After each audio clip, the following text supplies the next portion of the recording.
Before I comment on the case law of the Strasbourg court on the Avocat Général and the Commissaire du Gouvernement, two brief remarks might be in order. The court had to implement Article 6.1 of the European Human Rights Convention, which says that every person within the jurisdiction of the state's parties is entitled to a fair and public hearing before an independent and impartial tribunal. A fair and public hearing before an impartial and independent tribunal. Now, this sentence has been and still is the source of a very important case law of the court in Strasbourg, relating to all aspects of civil, criminal, administrative, and disciplinary procedure, and more generally on the functioning of the judiciary in the member states. It includes access to the courts, the right to an effective remedy whenever a right is being infringed, Article 13, equality of arms, and the right to have a court decision implemented. If I had to designate the article of the Convention which has been the most influential, I would certainly pick Article 6.1.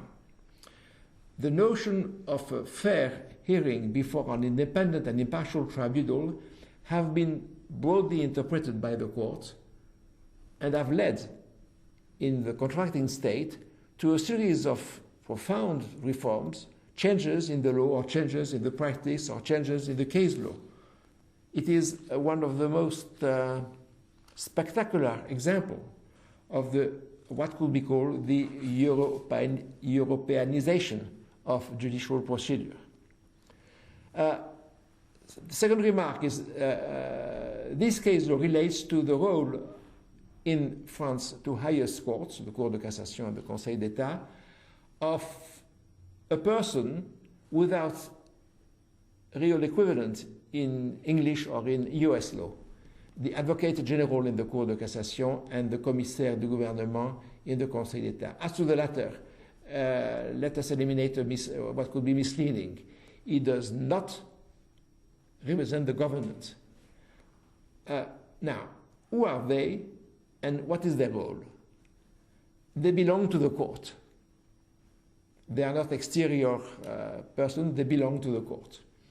They are not sitting judges, and therefore they will not take part, they will not cast their vote in the court's final deliberation. They are not parties to the case.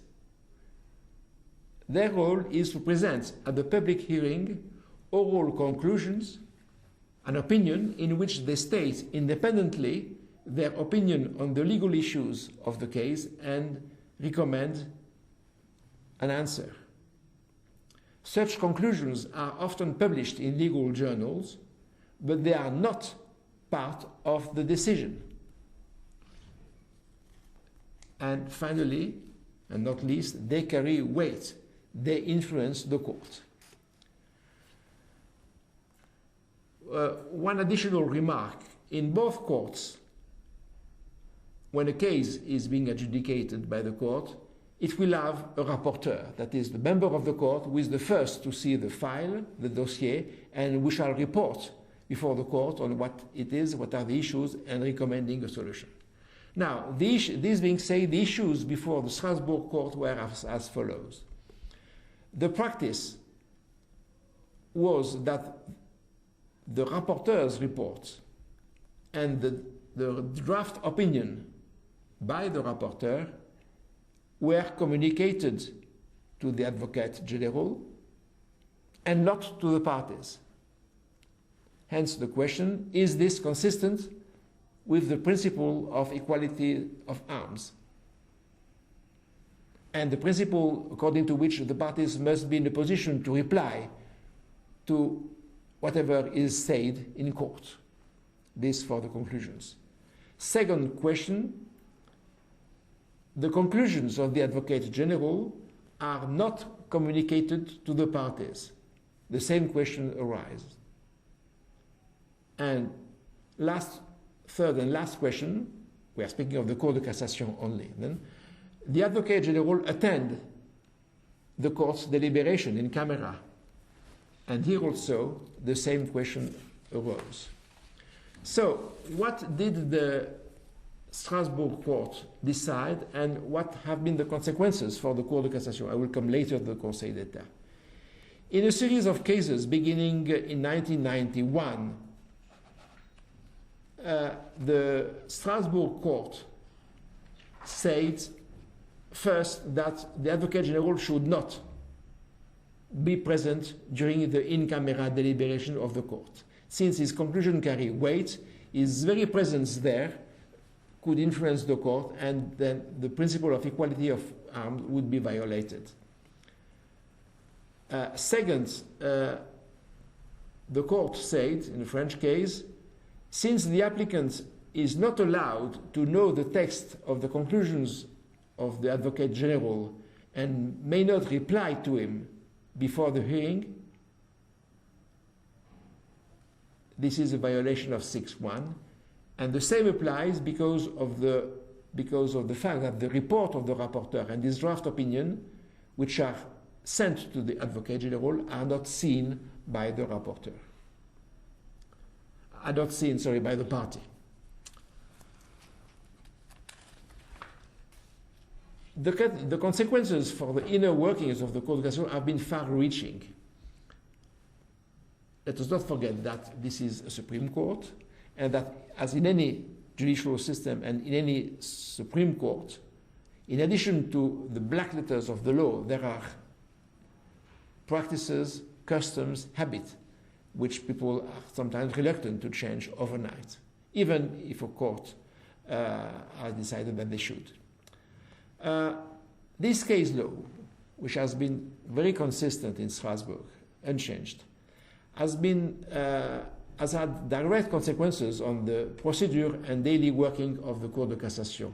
It has provoked a heated debate, which is no secret, it has been mentioned in the press, between its members, especially between, on the one side, the president of the court and the heads of the main divisions, the sitting judges, and on the other side, the advocates general. There are 23 of them. Some tension has developed and is now a public matter discussed in legal journals, even in the general press.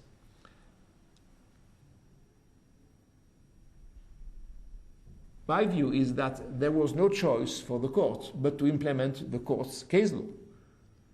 Since the Cour de Cassation is in charge, as Supreme Court, to see to it that Article 6.1 is respected by the lower court, how could it censor the lower court and not implement itself what the Strasbourg court said it should do? The present practice, as far as I know it, is that the Advocate General has been excluded physically from the deliberations of the court. Hence, a first cause of irritation for them.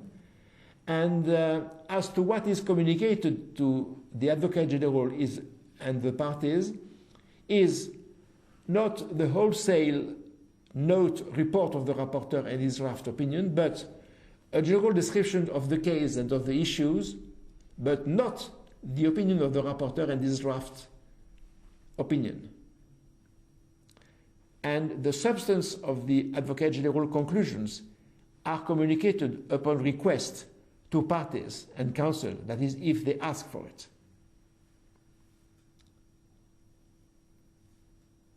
This is the present situation.